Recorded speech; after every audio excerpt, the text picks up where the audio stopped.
The lunch line at Oakwood University was always the same: white tablecloths, polite chatter, and the soft clinking of silver, unless you were standing where Sarah Miller was standing. Sarah had worked hard for her scholarship, spending nights huddled under a desk lamp to maintain a near-perfect grade point average, yet as she stepped forward with her tray, the woman behind the counter, Mrs. Gable, didn't see a top-tier student. She saw an inconvenience. With a sudden, sharp movement, Mrs. Gable snatched the tray from Sarah's hands, wiping her gloves with a look of pure disdain. She leaned over the stainless steel counter, her voice dropping into a cold, biting whisper, telling Sarah that people like her didn't belong in the main dining hall and that the overflow section for those on aid was down the hall. Sarah felt the heat rise in her cheeks, the humiliation burning deeper than any academic challenge she had ever faced. She quietly held up her student ID, a silent testament to the fact that she had earned her place, but Mrs. Gable only offered a scornful laugh, warning her to leave before she ruined the atmosphere for the real students. Sarah, paralyzed by the suddenness of the attack, stood frozen as the woman turned her back, dismissing her as if she were nothing more than a speck of dust. Before we dive deeper, let us know in the comments where you're watching from. We'd love to hear from you, and don't forget to hit that subscribe button so you never miss any of our upcoming videos. Standing just a few feet away, unnoticed by the staff, was a man who had seen everything. This was Robert Miller, Sarah's father, a man whose life was built on a foundation of quiet strength and relentless hard work. Robert had traveled across the country that morning to surprise his daughter, hoping to see the fruits of the sacrifices he had made since he lost his wife years ago. He had spent his life in the trenches of the trucking industry, hauling freight through frozen winters and scorching summers so that Sarah could have the opportunities he never did. He remembered the nights he spent in his cab, staring at a framed photograph of his young daughter and promising himself that she would never have to know the kind of struggle that had defined his own youth. He had arrived at the campus feeling proud, seeing the architecture of the university as a symbol of the future he had built for her. But as he watched Mrs. Gable tower over his daughter, he felt a cold, sharp shock of reality. He didn't move for 3 long seconds, his pulse thundering in his ears, watching as his daughter, the girl who had written an award-winning essay on justice just last semester, was being dismantled by a stranger's prejudice.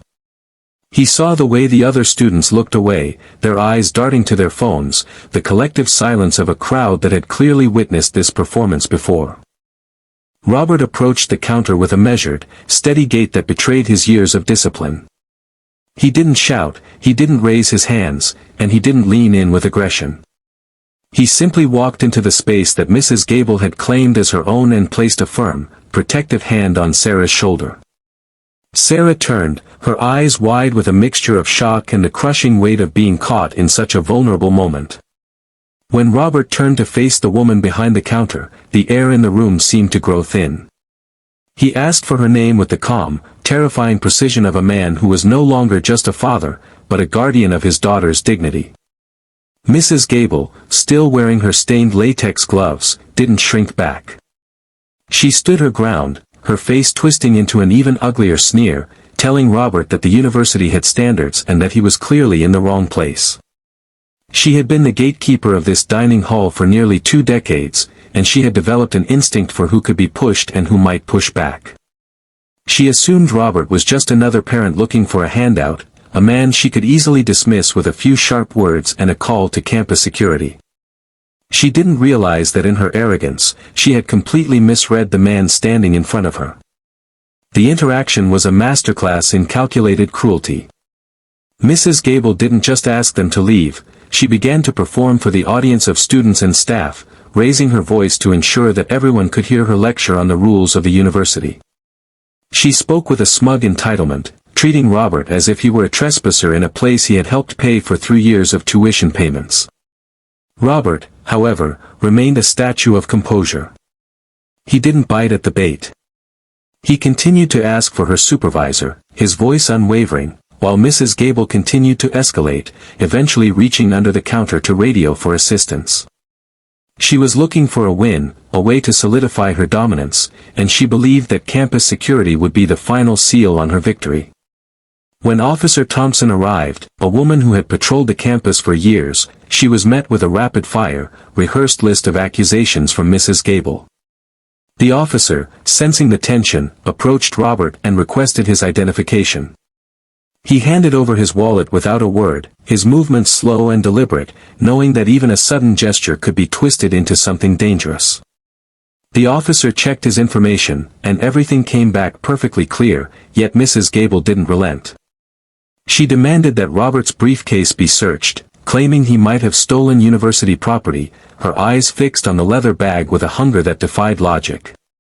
The moment of the search was the breaking point for everyone in the room. When Mrs. Gable grabbed the bag from Robert's shoulder, the sound of the zipper was like a gunshot in the quiet hall. She tore through the contents with frantic, aggressive energy, tossing personal documents, a small notepad, and his worn wallet onto the cold stainless steel surface.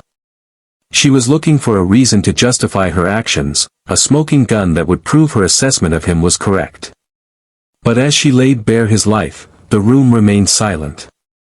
She found nothing but the quiet dignity of a man who had done nothing wrong. The students were now all watching, many of them recording the entire encounter on their phones, their expressions shifting from apathy to a growing, collective anger. Robert stood in the center of the storm, his hands at his sides, watching his own life being picked apart by a woman who wouldn't even look him in the eye. He didn't reach out to stop her, knowing that any physical interference would only be used against him, but he remembered every face in that room. He remembered the way the kitchen staff looked at the floor, the way the students at the nearby tables put their forks down, and the way the entire university seemed to hold its breath. Once the search was concluded and the bag lay empty on the counter, Mrs. Gable didn't apologize. She didn't offer a word of regret. Instead, she stood back, wiped her hands on her apron with a look of extreme disgust, and announced to the entire cafeteria that she had fulfilled her duty to keep the environment safe. She turned her back on Robert and Sarah as if they were a finished transaction, her chin held high as she walked back to her station. Robert turned to his daughter, his expression softening instantly, and told her in a voice that only she could hear that they would not be leaving until things were made right. He then pulled out his phone, making 2 quick calls that would ripple through the entire university administration.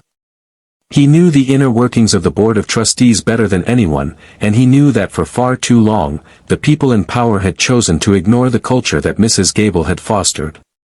He looked at the cameras, at the phones, and at the faces of the young people who were recording the truth.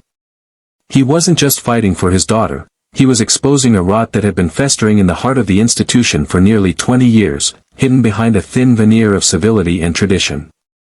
The dean of the university, a man named Arthur Vance, arrived within 15 minutes, breathless and looking visibly shaken.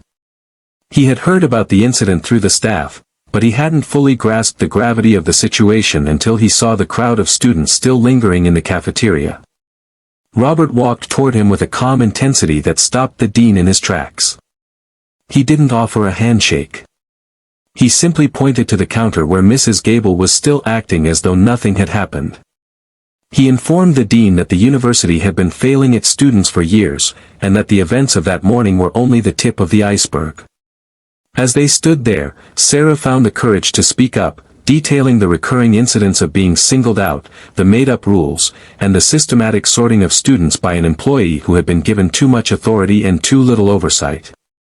The dean tried to pivot to a private office, to keep the damage contained, but Robert held his ground. He demanded that the situation be addressed in the open, in the very space where his daughter had been shamed. It was a moment of absolute clarity for the university. The facade of the prestigious, welcoming institution was peeling away, and for the first time, the people in charge were forced to look at the mess they had allowed to thrive under their own noses. The dean, realizing the power dynamic had shifted irrevocably, turned to Mrs. Gable. His voice was unsteady but loud enough to reach the back of the room. He informed her that her actions were completely unauthorized, that the university had no policy for the sorting she had implemented, and that she was to be suspended immediately, pending a full investigation. The look on Mrs. Gable's face was one of absolute, shattering disbelief. She tried to stammer out a defense, claiming she had been following the rules, but the dean cut her off, his words final. As she was escorted from the room by security, the silence that followed was heavy and profound. There was no applause at first, just a collective realization that the system had finally been forced to answer for its behavior. The staff members who had watched her operate for years stood in the back of the kitchen, their eyes wide, as if they were seeing the light of day for the first time. For Sarah, the fear began to melt away, replaced by a deep sense of relief. She looked at her father, seeing him not just as the man who drove a truck for a living, but as the man who had stood up for her when she couldn't stand up for herself, and who had brought the entire weight of his love and integrity into that cafeteria to defend her worth. In the weeks that followed, the story became a lightning rod for the entire country. The video footage captured by the students traveled across every major social media platform, accumulating millions of views and sparking a nationwide conversation about the realities of daily life on college campuses. The university, desperate to regain its reputation, launched an immediate and sweeping audit of every department. They found that Mrs. Gable had been doing this for nearly 2 decades, and that several complaints had been filed over the years, all of which had been conveniently filed away in a back room, never to see the light of day. The dean who had allowed this to happen was forced to resign, and the board of trustees replaced him with a leader committed to transparency and equity. The legal fallout was swift and severe. The families of the students who had been mistreated were given a platform, and they came forward in droves, sharing their own stories of being relegated to the back of the line or being accused of theft for no reason other than their identity. The foundation that had been funding the university's growth pulled its support, and the endowment was redirected toward scholarships and programs that would actively support students from marginalized communities. The cafeteria eventually transformed into a space that finally felt like it belonged to everyone. The posters on the wall were replaced with artwork created by the students, and the new management team implemented a mandatory training program that emphasized empathy and respect. Sarah Miller didn't just survive the experience, she thrived. She took her place in the university's leadership programs, using her voice to advocate for the kind of campus environment that Robert had fought for that day.